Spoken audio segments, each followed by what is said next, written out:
Think of any flavor for fall, it's definitely pumpkin. Today I'm sharing my overnight pumpkin shaped, pumpkin flavored sourdough recipe. Sourdough recipes are basically flexible to your schedule, so if you work, you don't have to do the sourdough all day, you can just start when you get home from work. Here is kind of like a time schedule. You do not have to go after this. You can start a few hours earlier, you can go a few hours after, but this is just a good schedule to keep after. I usually do a 1-to-1 ratio because that's what I'm used to when feeding my starter, but if you want to do a 1-to-2 ratio, that just means your starter will get active a little less sooner because we're only preparing the dough at 6 p.m. So first you're going to get yourself a bowl and your scale. For this recipe, you have to make sure your starter is very active, and right here you can see it has peaked and it is ready to use. You zero out your scale and you're going to add 50 grams of sourdough starter. You might be wondering why we're adding 50 grams instead of usually 100. Because since it's on the counter overnight, it's prone to getting overproofed because of the environment. Next, you're going to add 280 grams of filtered lukewarm water. And yes, I accidentally did 281 grams, but you know what? Don't stress about it. It's perfectly fine. Next, you're going to add 200 grams of pumpkin puree. I use store-bought, but you can use homemade. And if you were wondering, the pumpkin puree does count as hydration in your loaf. That's why there's less water. You're going to mix that. I use my dough whisk, but if you want to use a spoon or your hands, that's fine. You're going to use 500 grams of non-bleached flour. I used all-purpose, but you can use bread flour. And yes, it must be non-bleached because if it is bleached, it can affect the starter in the dough, causing it to not ferment properly. Lastly, you're going to add 10 grams of salt. Now, before we mix this all together, we're going to add our spices. So in a little jar, I added cinnamon, some nutmeg, some ginger, and some cloves. Depending on how much spice you like, you can add however much you want. Next, I'm going to go back in with my dough whisk, and then I go in with my hands because it's really hard using the dough whisk when it becomes a structured dough. And then I'm going to make it into kind of like a shaggy-ish dough. Here I am about to go in with my hands because the dough whisk, it's useful, but it's not as useful. If you need to wet your hands, do that because I don't want you adding more water though to the dough. It will become rather wet as you keep kneading it. For me, I just keep mixing it and stretching it until it kind of forms somewhat like a ball, and although there's no more flour streaks and the flour's all combined. Next, you're going to put a shower cap or a plastic bag over it and let it rest for about an hour to an hour and a half. Kind of just set it and forget it for a little while. Next, we're going to start the process of stretch and folds. Stretch and folds add tension and structure to your dough, and we're going to do this about 30 minutes or more apart. To perform stretch and folds, you're going to grab the dough with your dominant hand and stretch it up while you hold the bowl with your other hand. You're going to turn the bowl and repeat the same action, but make sure not to tear the dough, but just gently kind of wiggle it up into the air and then set it back down below itself. You do this 4 times for one set of stretch and fold, and then once that's done, you're going to make sure it's kind of like a round little loaf, and then you're just going to put the cover back on and set it for another 30 minutes. Here I decided to clean up my bowl a bit. If you want to put your dough into a new bowl, that's cool too. I just like it a little cleaner. After you have done 2 sets of stretch and folds, 30 minutes apart, now you're going to do coil folds. This is basically where you just pick up the dough under itself and plop it back down.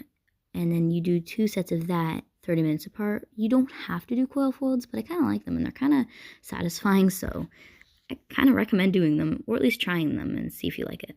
Here's my dough after 2 hours of doing 2 sets of stretch and folds and 2 coil folds. It is nice round dough, and then you're going to put the cover back on and basically say goodnight to it until the morning. Good night!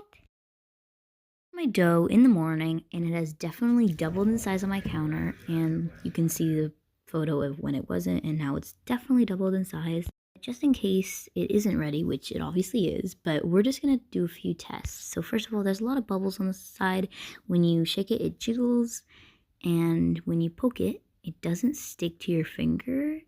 And also, if you stretch the dough away from the bowl, it should just kind of fall back to itself slowly. Next, you're going to season your banneton with rice flour, or your bowl if you don't have a banneton. And yes, I put my rice flour in a spice jar because it works just as well as one of those fancy little flour dusters. Now it is time to shape our dough. So we are going to put some rice flour on our counter surface, whatever you want to do it on, and then kind of take the dough out of the bowl using maybe your dough scraper or your bench scraper or whatever, or just your hands. To shape the dough, we're going to stretch the dough into kind of a rectangle as far as we can without tearing the dough. Then you're going to take one side and fold it over itself, and then the other side and fold it over itself again. And then you're going to kind of roll it into a log. Make sure to slowly wrap itself in while you're kind of pulling it. It should form a round, smooth ball. And once it is formed, you're going to start building tension into the dough, which means you're going to do this motion where you take your hand and push the dough forward and then use both hands to slowly bring it back. And then you can also use your bench scraper if you prefer. I just like my hands, but you can also use your bench scraper, which helps to navigate the dough forward. Doing this, we're going to add a lot of tension, and there should be a lot of surface bubbles, which is good. Next, you're going to grab the dough and plop it right into your bannock upside down, and to add some more tension, you can add some stitches on top like this. You're going to cover it back up, and you're going to put it in the fridge for at least 5 hours.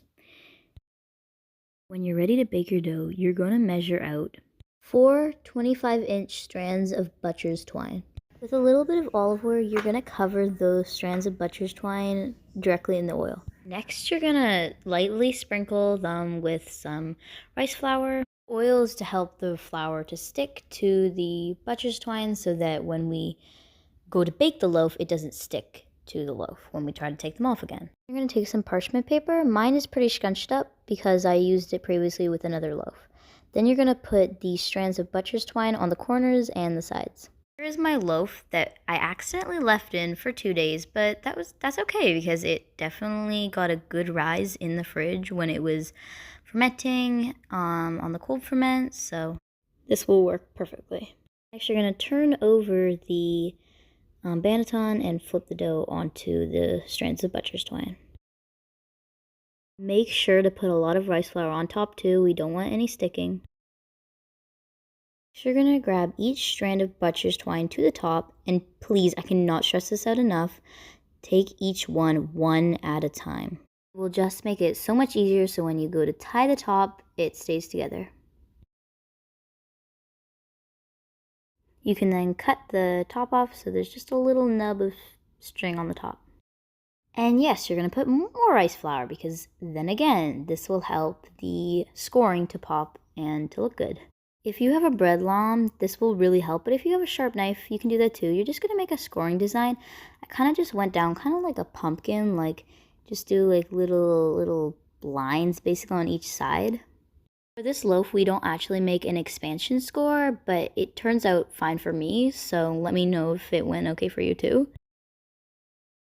After your scoring is done, you're going to place it in a preheated Dutch oven or a roasting pan. And yes, I use a roasting pan because it is a lot easier and it isn't heavy. If you have any questions about that, put it in the comments.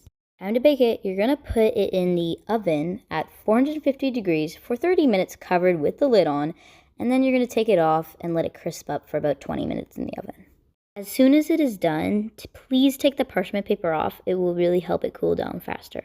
And you can simply snip off those strands of butcher's twine, and some might be a little more challenging than others because it can stick to the dough while it cooked, but just try. If you have to use your scissors to cut it more, then you can. Now your pumpkin sourdough loaf is done. For aesthetic purposes only, I'm adding a cinnamon stick on top to make it look more like a pumpkin. Now it's perfect, and listen to that crunch. I hope you like my tutorial on how to make my pumpkin overnight sourdough recipe.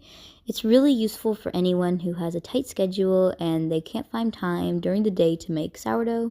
I usually make overnight sourdough recipes, but then I realized there wasn't a pumpkin overnight sourdough recipe, so I had to make one. Look at that crumb. It rose beautifully, it doesn't have too many holes, and it's perfect pairing with anything pumpkin and perfect for the fall season. It's amazing with soup or just accompanied with jam, and everyone will be so impressed. If you liked this recipe, please like and subscribe to my YouTube channel, The Sourdough Freak, for more recipes just like this one.